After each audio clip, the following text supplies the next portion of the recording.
Bismillahirrahmanirrahim. Assalamualaikum warahmatullahi ta'ala wabarakatuh. I bid to Dr. Johdi and all my friends here. First of all, for you guys who didn't know me, my name is Nur Sabti Ismail, and today I will collaborate with my partners, Brother Fitri, to present the topic for week 7 entitled Knowledge and Its Commodifications. This topic is very simple because it has only one subtopic in it.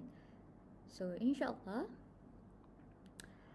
I will finish this presentation as soon as possible, as I understand everyone is tired already. And doctor just gave me 15 to 20 minutes to finish this. So inshallah, I will proceed as my best, and I really hope that everyone can understand, even it is only one-way communication.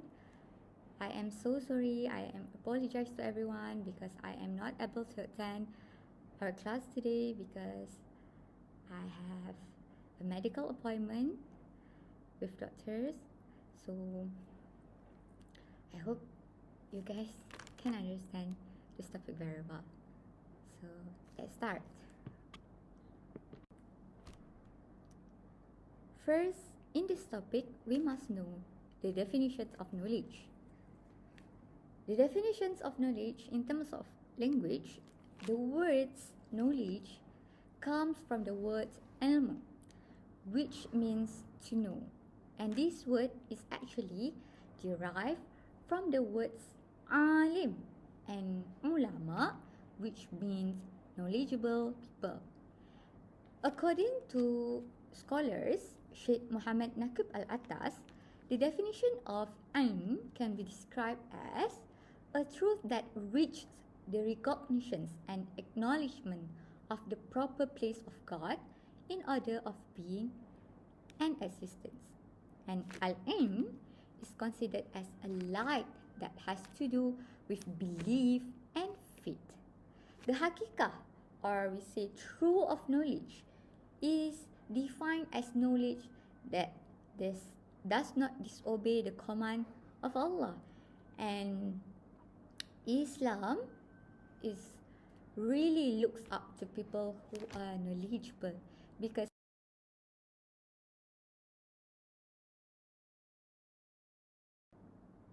so why Muslim must have knowledge? In Islam, we are being taught that we are not supposed to do anything blindly. So we must know why we must do this or why we must do that. So here, I will bring to you 3 dalil from various sources. What is the importance of knowledge and why Muslim must have knowledge? The first one is from Hadith Rasulullah sallallahu alaihi wasallam.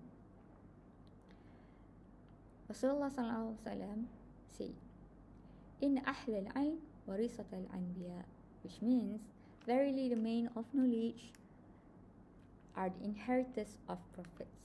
The ulama are inheritors of prophets. Prophets are no longer here with us, but we have ulama. We have them to refer to. The second dalil, I'm not sure whether this is hadith or not, but someone can share if you know after this, even is this sahih dalil, sahih dalil hadith or not. أطلب علم من المهد إلى اللحد, which means seek knowledge from the cradle to the grave. From this ayah, we know that the importance of seeking knowledge is started from the birth of a child until the last moment of it. And the third dalil is from Quran, Surah An-Nahl, ayah 125. أعوذ بالله من الشيطان الرجيم ادع إلى سبيل ربك بالحكمة والموعظة الحسنة وجادلهم بالتي هي أحسن إن ربك هو أعلم بمن ضل عن سبيله وهو أعلم بالمهتدين, which means call people to the way of your Lord with wisdom and best advice, and reason with them, if you have to, in the most cautious manner. For your Lord knows best who strays from his ways, and he knows best who is rightly guided. In Islam, we are encouraged to discuss, we are encouraged to have and to change thoughts, but in bil hikmah. So, in knowledge, actually it has two main branches. I am sure that most of you know about this, which is the first knowledge we call as al-ilm aqli, and the second one is al-ilm naqli. Al-ilm naqli means the knowledge which comes from the source of revelations, such as the ilm of fiqh, usuluddin, tafsir, hadith, and tasawwuf. While for al-ilm naqli, it refers to the knowledge gained from the study of science, geography, history, language, and many more. The development of naqli and aqli knowledge had started since the era of Abbasiyah and Umayyah in Andalus from 7th to 13th centuries.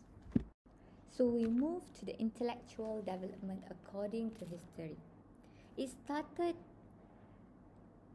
from the Abbasiyah Empire, and the Abbasiyah Empire was indeed synonymous, was very famous with intellectual development, especially during the reign of Caliph Harun al-Rashid and his son al-Ma'mun.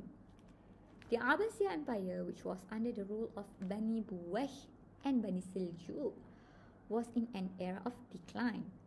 But at that time, the intellectual development, which covers naqli and aqli knowledge, still prevail. Both of this field of knowledge have experienced developments that can be proud and resulting the birth of leading many scholars and scientists in certain fields. The names like Al-Farabi, Ibn Sina, and Al-Biruni are famous scholars in the field of philosophy. Ibn Miskawayh is not only a philosopher but also an authoritative historian. And in the 11th century, we have Al-Istahri. He is involved as an earth scientist.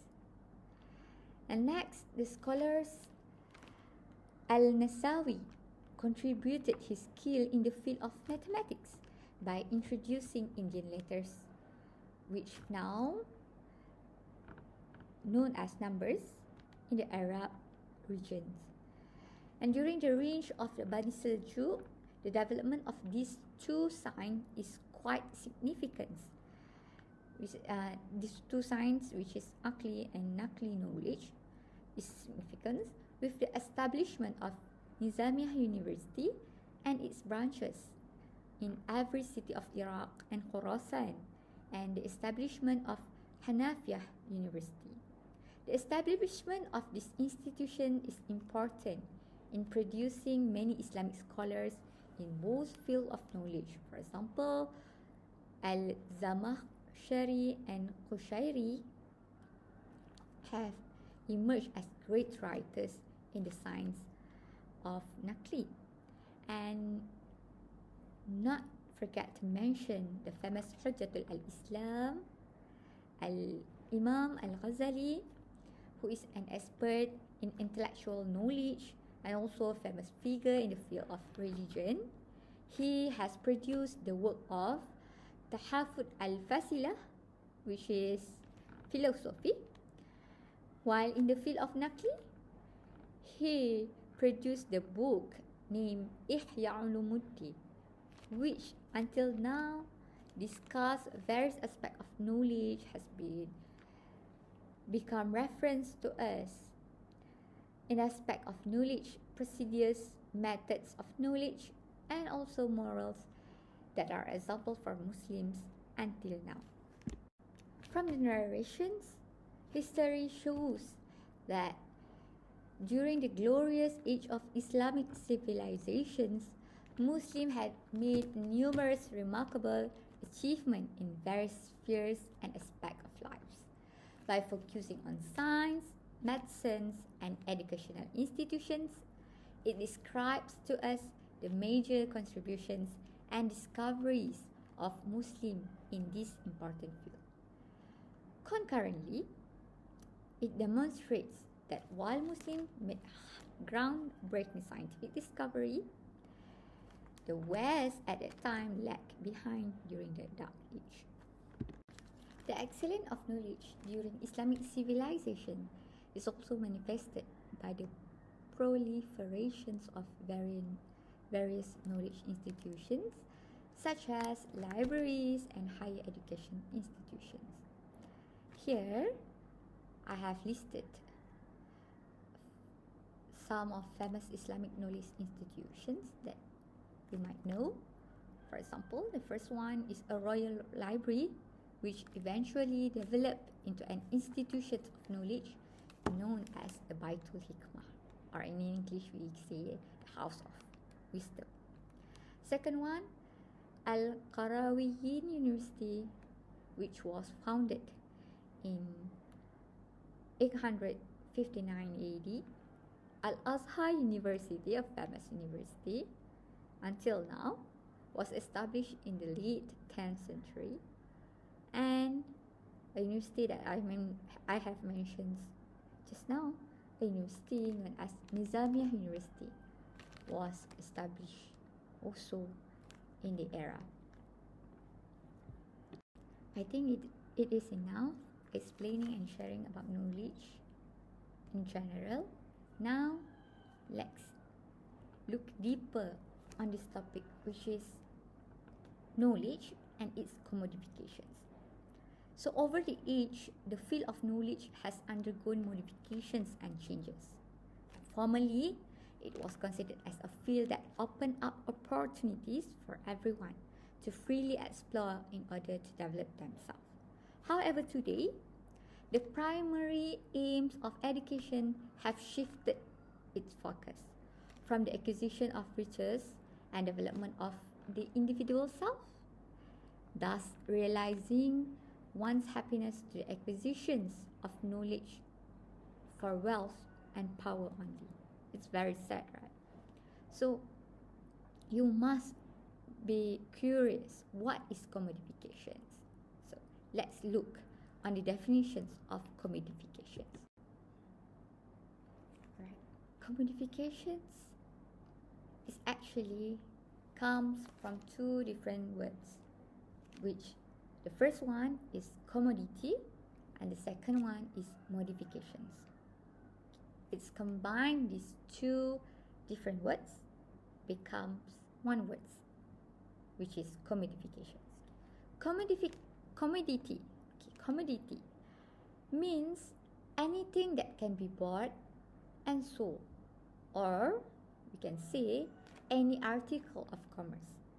While for modifications, it means a change in function or form. Therefore, commodification of knowledge can be concluded as a change in the value and function of knowledge into a commodity which has economic value. Today, education has changed to a form of investment in human beings, where society focus on investing in education that promise higher return rather than learning for development of themselves. We see the landscape of education nowadays has changed. Institutions of teaching and learning become sites to produce knowledge, and inevitably experience the same process of production as a factory nowadays. Commodifications of education is actually more visible in higher education. We can see it in higher education rather than at the school level, because graduates' prospects are attached to the university program that have highest economic value, that can guarantee immediate employability. And at this point, knowledge is not purely utilized for the benefits of mankind anymore. Rather, it has become a tool for capitalism to gain power and benefits over the other capitals. It has become a common phenomenon in today's society, where big companies have control over advanced informational technology with the aim to exploit smaller companies for the sake of controlling the capitals. This trend has also invaded education, particularly at university, at higher education institutions. Now let's look on the impact of commodifications in education. What is happening when commodification in education happen? The first one, the commodification of higher education has resulted in curricula that is mainly formulated to satisfy students only, whom the institution considers as customers, rather than treating them as potential bearers of knowledge. Not like the old days where teachers teach students to achieve in life, but now is to just to achieve certificate. Second one, teacher might lose their sense of teaching and humanity in order to fill the economic agenda of educational institutions. The third one, student as the end product might just attend the classroom for a piece of certificate in order to secure a good job once they graduate. Even if we ask our youngs why they choose to further educations in medicine or engineering, we will not shock to listen to answers like, I choose to be a doctor because I want a good income in future. Because nowadays, after the commodification in education, it has changed the way people learn and view the knowledge. So, as the conclusions, today's education has been commercialized, in which students are only considered as consumers. Higher education in particular is facing a big challenge in the educational process. Education is treated as a commodity that overlooks the value of students' intellect. And as consumers, they only see education as a means to achieve their desires rather than to be responsible citizens. Thus, it needs a special formula to bring back the value of education to its original purpose. And higher education should be managed responsibly in accordance to Sharia values, which emphasize the benefits for all human beings. And the practice of pleasing students and their parents should be examined, and making the value of knowledge as a means to employment should not be the ultimate goal of learning. And students who graduate from higher education are expected to be good citizens who contribute many good things to the community, because the primary objective of education, as agreed by many scholars from Western and Islamic perspective, is to produce a good human beings and responsible one. So from here, our friend Brother Fitri will continue. I wish him and I pray for the best for him.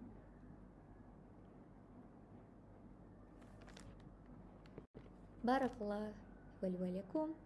Thank you for listening. Have a great day ahead, everyone. Thank you.